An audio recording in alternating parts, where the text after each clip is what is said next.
با درود خدمت شما عزیز دلم. عزیزم در خدمت هستم با یک انرژی خوانی دیگه از سری انرژی خوانی های فال تاروت آدم و حوا. موضوع این لحظه انرژی خوانی ما این هستش که یک انرژی خوانی کاملا خصوصی برای شخص شما.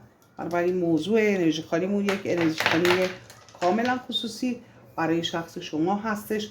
آمین که کائنات هر آنچه که پنهان هست بر شما از دلم آشکار کنه. از ابرفرشتگان و فرشتگان مقرب هم سوال میکنیم در خصوص این مسئله و معجزات بزرگ زندگیتون چه هستش، چه اتفاقاتی در راه هست. با نام و یاد خداوند و یاری کائنات انرژی خوانیمون رو آغاز میکنیم. آمین که کائنات هر آنچه که پنهان هست بر شما از دلم همکنون و در همین لحظه آشکار کنه. استقرار مالی داشتن، یک استوپی که شما دارید در خصوص اون استوپ مالی احساسی، کلا یک استقرار پیدا کردن، مشخص شدن یه سری مسائل رو که میخواهید رو داره بهش اشاره میکنه و یک تصمیم گرفتن، یک تصمیمی رو داشتن و داره شما رو فرد کمالگرایی نشون میده. شما دوست داری همه چی سر جاش باشه، همه چیز خوب پیش بره تا احساس شادمانی بکنی. مسئله که داره کائنات بهش اشاره میکنه و اینکه در زمان مناسب، کائنات داره میگه که در زمان مناسب اتفاق مناسبی رو شما انتظار میکشید. مثل این میمونه که پیش خودت میگه که من این کارم رو درست کنم، این مسئله پیش بیاد، این کارم با اون کارم هماهنگ بشه. یه خورده در اینجا چیزی که کائنات داره بهش اشاره میکنه، شما اون حد و مرزهایی که خودتون تعیین میکنید فرکانس رو عقب میندازه. به طور مثال میگه من میخوام با این کیس احساسی دیدار کنم، اینقدر وزنم بیاد پایین بعد دیدار کنم، نمیدونم مومو بکارم بعد دیدار کنم. مثال عرض میکنم خدمتتون، مثال دارم میزنم. یا مثلا این شرایط کاری من باید برم اون شهر این کار رو انجام بدم یا این قرارداد رو ببندم تا اون کار درست بشه. بنابراین داریم یک سری از وقفه هایی که ایجاد میشه به خاطر این هستش که شما خودتون یک حد و مرزهایی، یک خطوط قرمزی رو در نظر گرفتید، یک چارچوبی رو برای خودتون درست کردید که اون چارچوبی که برای خودتون درست کردید باعث شده که یکم برای شما مسائل سخت پیش بره. مسئله دیگری که کائنات داره بهش اشاره میکنه میگه که زمان مناسب و در جای مناسب رو کائنات برای شما تشخیص میده. شما خودتون رو محدود نکنید. شاید اون فرد احساسی شما رو تو همین وزنی که هستی بخواد، همین جوری که هستی بخواد. چرا خودت رو محدود میکنی؟ یا حالا شما رو با این مدل مو شاید این فرد بخواد. شما اول سعی کن که خودت رو رها کنی، وارد اون مسئله بشی تا اون مسئله شدنی بشه. یا شما میخوای یه چیزی بخری، یه خونه بخری، میگه قدم تو بردار، پیش برو ببین چی پیش میاد. یعنی که به قول معروف قضاوت زود هنگام نکن، چون شما فرد کمالگرایی هستی، دوست داری همه چی آماده باشه، همه چی با اون منطق جور در بیاد تا حرکت کنی. بنابراین یه جاهایی میبینیم که یه سری مسائل به اون سفت و سختی که شما فکر میکنی نیستش، به اون حساسیتی که شما فکر میکنی نیستش. شاید طرف مقابل شما که میخواد با شما قرارداد ببنده، شاید طرف مقابل احساسی شما حساسیتش به اندازه شخص شما نباشه.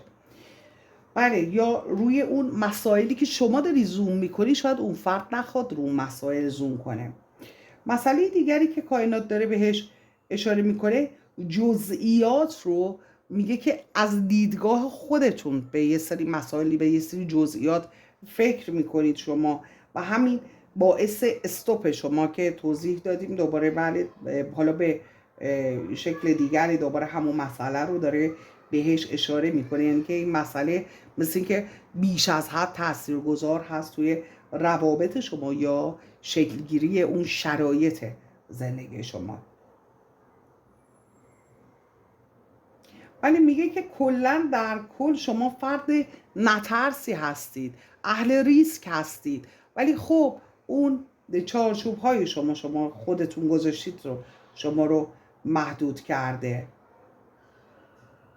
و آزادی عمل شما میگه به حد جسارتتون آزادی عمل هم دارید. کاری رو بخوای انجام بدی خیلی راحت وارد اون کار میشی، خیلی راحت اون کار رو انجام میدی و خب به خاطر این هم هست موفقیتاتون بیشتر شد. همیشه مسائل رو از ابعاد و زوایای مختلف نگاه کردید.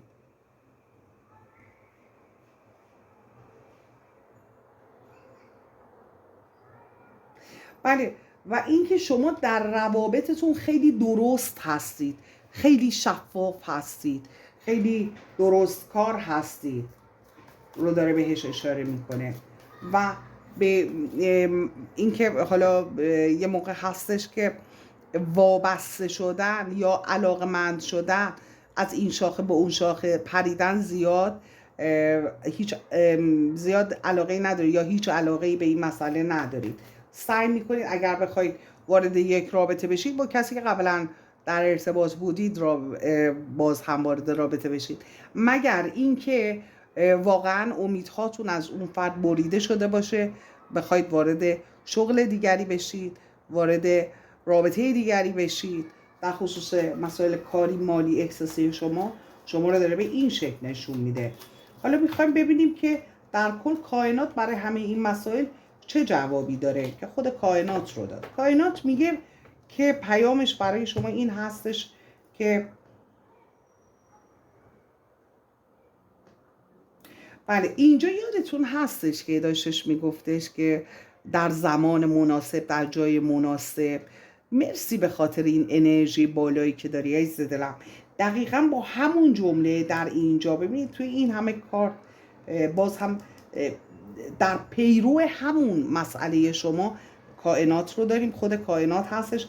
جوابی که داده این هستش که کائنات داره میگه که در زمان مناسب و در جای مناسب اون اتفاقی که میخوای برات رخ بده، مسئله‌ای که ذهنت رو درگیر کرده، اون مسئله حل خواهد شد و شما به هدفت خواهی رسید و شادمانی بی پایان رو داره نشون میده. یعنی اینکه مقطعی هم نیستش، این خواسته شما عملی میشه و همیشه در زندگی شما هست، یه جزء شاهراه زندگی شما هست، جزء فرعی ها.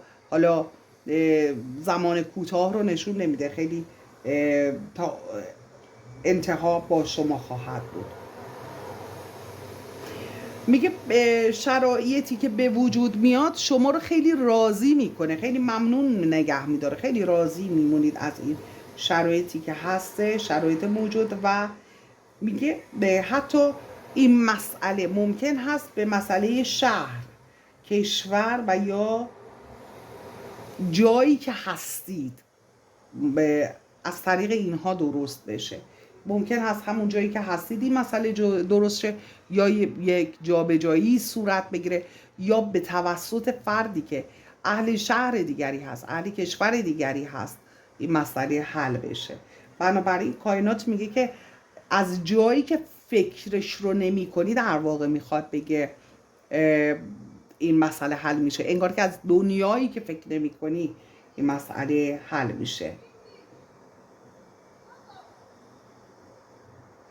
ولی میگه که در خصوص مسئله‌ای که اگر مسئله احساسی دارید شما، یا مسئله‌ای که ارتباط گرفتن دارید، بنابراین از دلم ببین روی چاکراهات باید کار کنی. ارتباطات مخصوصا چاکرای گلوت رو باید روش کار کنی. یوتیوب رو باز کن، آهنگ‌های چاکراها رو، 7 چاکرا رو گوش کن، مخصوصا چاکرای گلو رو، و خیلی تاثیرگذار هست این مسئله. ولی میگه اگر احساس میکنی این روزها انرژیت افتاده، احساس میکنی که خدای نکرد در فرکانس خوبی نیستی، پشت سر هم یه اتفاقاتی میفته که شما اینو حل میکنی، این گره رو با میکنی یه گره دیگه، و در این شرایط هستی، میگه چاکرای شما نیاز به پاکسازی داره عزیز دلم. بله، و میگه که شاید شرایطی به وجود اومده باشه در زندگی که روی اراده شما تاثیرگذار بوده باشه، یا اینکه بخواد شما رو یکم محدود کنه در واقع. بله، حالا نه اینکه بخوایم بگیم اراده ضعیف شده، اینکه ممکن هست چالش هایی به وجود اومده باشه، انقدر زمان بر بوده باشه برای شما، انقدر زمان شما رو گرفته باشه که شما رو دوچار یک تردیدی کرده باشه و اون عزم شما رو که مثلا حالا عزمت رو جزم میکردی، میرفتی یک کاری رو انجام میدادی، یکم استوب ترجیح میدی در کارات داشته باشی. به این مسئله داره اشاره میکنه و میگه که قدرت یادگیری شما خیلی بالا هستش. یعنی هر چیزی که ببینی از نگاه خودت خوب باشه، آنن اون رو یاد میگیری. میخواد مسئله کاری باشه، میخواد در خصوص صحبت کردن، مسائل احساسی، ارتباطاتت و مسائل مختلف، و در واقع داره شما رو بسیار باهوش نشون میده در اینجا. و میگه که در خصوص آینده یه سری نگرانی هایی دارید شما، در خصوص آینده ارتباطی، آینده رابطه، آینده مسائل مالی، آینده فرزند، حالا به طور مثل آینده خودتون. خیلی نگران آینده هستید و یه چیزهایی رو یا از دست دادید یا نگران هستید که یه موقع از دست بدین، یا یه شرایطی به وجود اومده که یه تزلزل، به طور مثال یه رابطه احساسی داشتی، طرف احساسی رفته پیش خودت میگه نکنه این برای همیشه تموم شه، نکنه بر نگرده، یا اینکه احساس کنی یه رقیبی وجود داره، نکنه این طرف احساسی بذاره بره دیگه به خاطر رقیب منو نخواد، یا فکرای مختلف رو داره بهش اشاره میکنه. میتونه در خصوص مسائل مالی باشه، نکنه شریک من بخواد به من نارو بزنه، نکنه این شغلم از دست بدم، نکنه این کار مسافرتم، مهاجرتم، قرار دادم جور در نیاد. میگه یک سری ترس هایی در ذهن شما وجود داره و میگه اندیشه ترک کردن رو دارید، نگران این مسائل هستید. داره شما رو خیلی دقیق مو به مو، نکته به نکته داره شما رو توضیح میده. اگر اینطور هست لطفاً کامنت کنید عزیز دلم که در یک فرکانس هستی با انرژی خانی یا نه. و میگه حتی یه موقع ها شبها شاید خوابت نبره، یا اینکه طی روز خیلی ذهن درگیر این مسائل باشه و نگرانی های خاصی داشته باشی. خب میخوایم بدونیم که برای این مسائل شما، این نگرانی های شما، کائنات، فرشتگان، ابرفرشتگان چه پیامی برای شما دارن در خصوص این مسائل. آمین که کائنات هر آنچه که پنهان هست بر شما عزیز دلم همکنون و در همین لحظه و در همین آن آشکار کنه. آمین. ببینیم که چی میخوام بگن ابرفرشتگان. میکائیل مقرب، ابرفرشته، فرشته مقرب، بله ببینیم چی میگه. بله، باز با اندیشه کردن، فکر کردن، میگه فکرهای شما، میگه به این فکرهایی که توی ذهنت هست که همه شما رو داره به هم میریزه، میگه اصلا نیازی نیست بهشون فکر کنی، به خاطری که هنوز اتفاق نیفتادن. گرک حکمی دلیلی نداره که بهشون بخوای فکر کنی، به چیزی که هنوز پیش نیومده.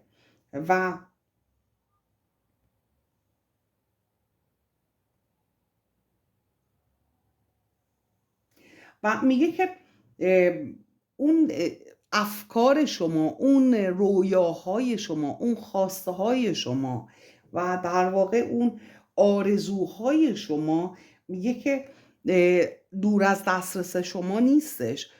یه موقع هست شما میگی شرایط اینجوریه، خب من میدونم دیگه آخرش باید اینجوری بشه، وقتی میدونم چرا فکر نکنم، بالاخره دنبال یه راه چاره باشم.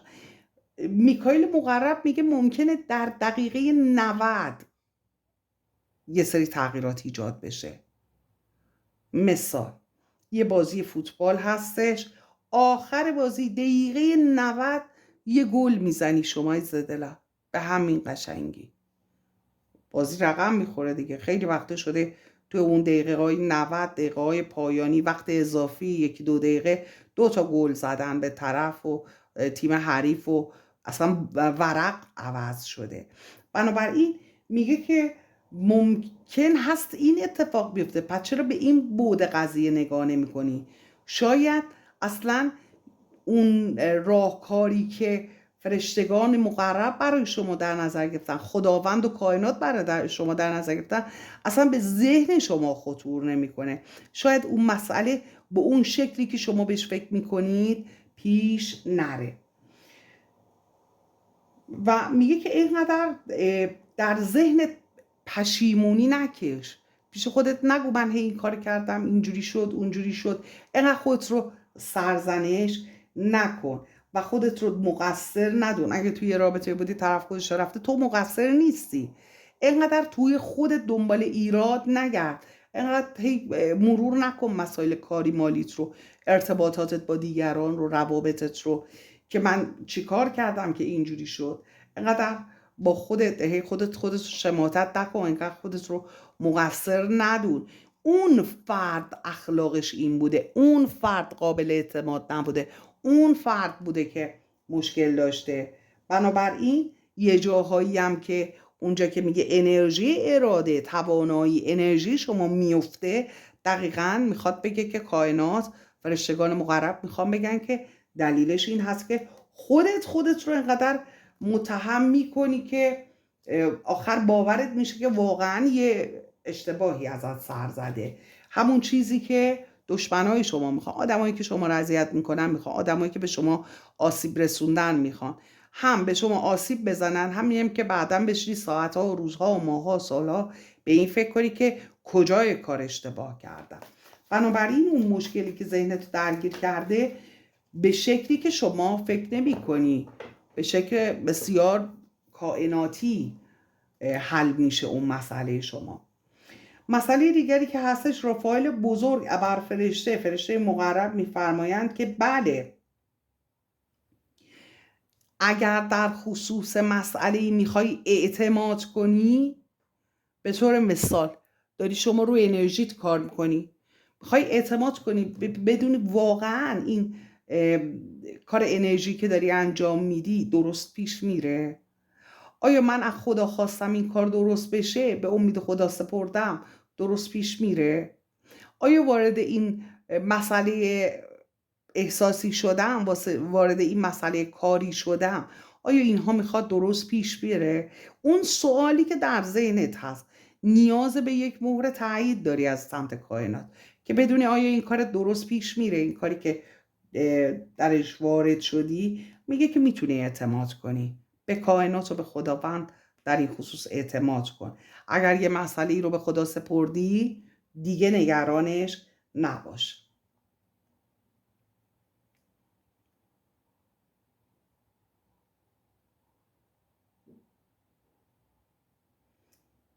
بله، و میگه که در آن واحد داری چند تا کار رو با هم انجام میدی، میخوای چند تا کار رو با هم جلو ببری. کائنات داره میگه فرشتگان مقرب، فرشته مقرب ابر فرشته رافائل بزرگ میفرمایند که میخوای چند تا کار رو با هم هندل کنی، ببری جلو.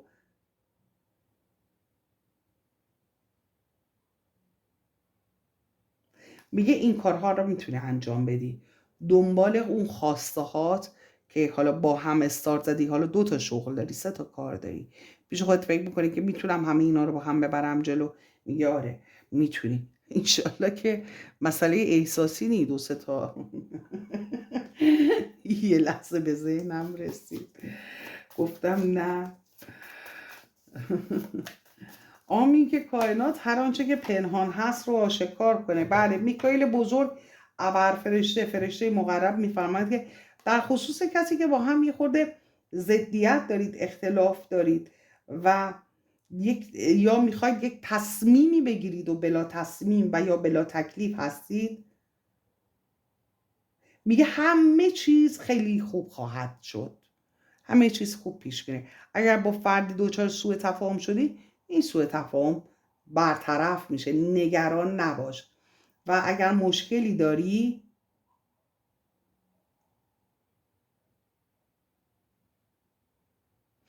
میگه که آنالایز زیاد کردن، وسواس فکری داشتن باعث میشه که شما با این فرد به اختلاف میرسی، زیادی همش بخوای مو رو از ماست بیرون بکشی، زیادی وسواس داری نسبت به این فرد، این وسواس زیادی باعث سوء تفاهم و فاصله میشه. خیلی مواظب باش. آمین که کائنات هر آنچه که پنهان هست همکنون و در همین لحظه بر شما عزیز دلم آشکار کنه. آمین. ببینیم چی رو میخواد بگه. آریل بزرگ، ابرفرشته، فرشته مقرب، فرشته رزق و روزی، مایحتاج روزانه زندگی شما. خیلی فرشته با معرفتیه به خدا. یعنی صبح ازش یه چیزی بخوا، مایحتاج روزمره تو، شب شما جوابتو گرفتی، 1-2 ساعت بعد جوابتو گرفتی. امتحان کن، امتحانش هیچ ضرری نداره. من تو ویدیوها زیاد شده که گفتم، خیلیا برام کامنت گذاشتن هوا جون همینطوره، برای منم پیش اومده، همه میگن اینو. امتحان کن با تمام وجودت، اصلا یه لذتی داره. میگه یه نفر اونجا هست و فقط داره به این فکر میکنه من چی میخوام. خیلی حس قشنگیه. اعتماد کن به ابرفرشتگان، به فرشتگان الهی، به خداوند، به کائنات اعتماد داشته باش. بعد ببین چه حس خوبی بهت دست میده. اون وقت اون حسه رو برای من کامنت کن. آمین که کائنات هر آنچه که آرزو قلبی شما عزیز دلم هست رو در طبق اخلاص تقدیم حضورت کنه. عزیز دلم لایک کن، سابسکرایب کن، اون زنگوله رم بزن. اگر تا اینجای ویدیو رو در کنار من هستی و داری همراهی میکنی، اون لایک، اون سابسکرایب، اون زنگوله حق من هستش. حق منو به من بده، آریلم حق شما رو به شما بده. آریل بزرگ. آمین. بله، آریل بزرگ میفرمایند که یک سرمایه گذاری، ببینید سرمایه گذاری میتونه روی یک رابطه باشه، میتونه روی یک فرد باشه، میتونه روی یک مسئله مالی باشه، میتونه در خصوص هر چیزی باشه. به طور مثال شما وقتی توی یه رابطه ای شما زمان میذاری، وقت میذاری برای اون فرد، در کل از این دیدگاه نگاه کنیم، اینم یه نوع سرمایه گذاری هستش. یعنی چی؟ یعنی که شما وقتت رو گذاشتی، یه عشقی رو به وجود آوردی برای خودت و برای روزهای تنهایی خودت، برای روزهایی که لحظات زیبا میخوای برای خودت بیافرینی، یه فرد احساسی برای خودت داری اینجا. درسته؟ حالا میتونه مالیش رو هم در نظر بگیریم. شما یه پولی داری، با این وارد یه شغلی میشی، یا بانک میذاری، یا طلا میخری، یا حالا هر کاری که میکنی، اونم یه نوع سرمایه گذاری هستش. خواستم اینو برای شما واضح بگم. این نیت احساسی هست، مالی هست، هیچ فرقی نمیکنه. میگه یک سرمایه گذاری شما انجام دادی و یا میخوای انجام بدی. میگه یکم صبوری کن در خصوص این مسئله، شما به نتیجه خوب و مطلوبی دست پیدا خواهی کرد. فقط نیاز به یکم زمان داری.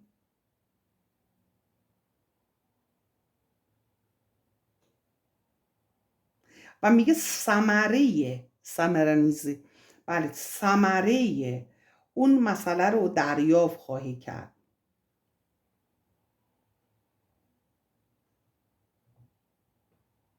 و میگه که پیشرفت رو شما دریافت خواهی کرد.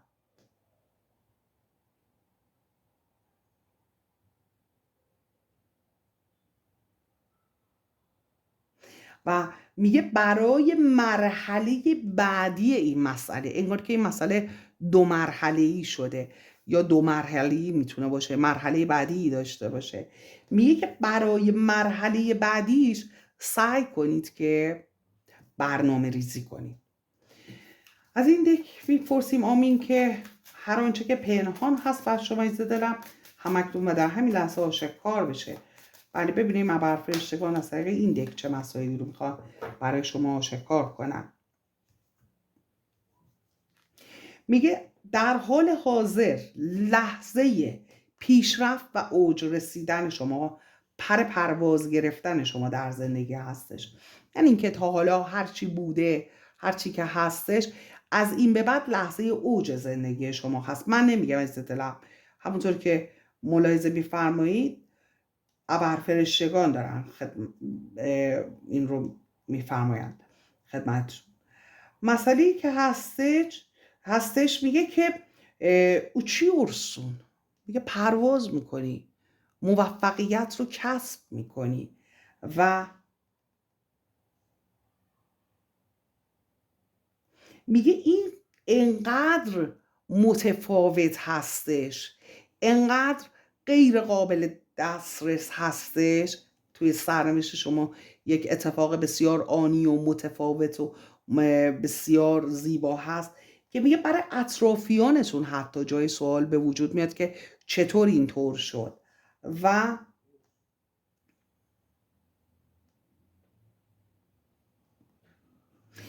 میگه که فقط اسرار کار و اون مسئلت رو سعی کن با کسی در میون نذاری، چون که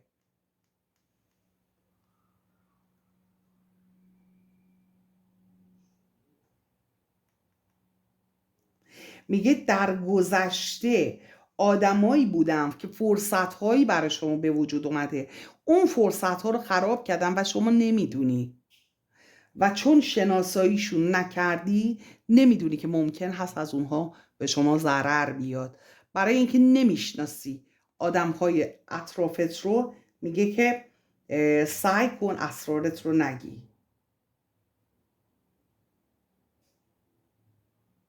و میگه که اگر بگی ممکن هستش که اون نقطه اوجت رو، راهت رو ببندن. میگه به راه خودت، به کار خودت ادامه بده. و پیام دیگری که برای شما هست عزیز دلم،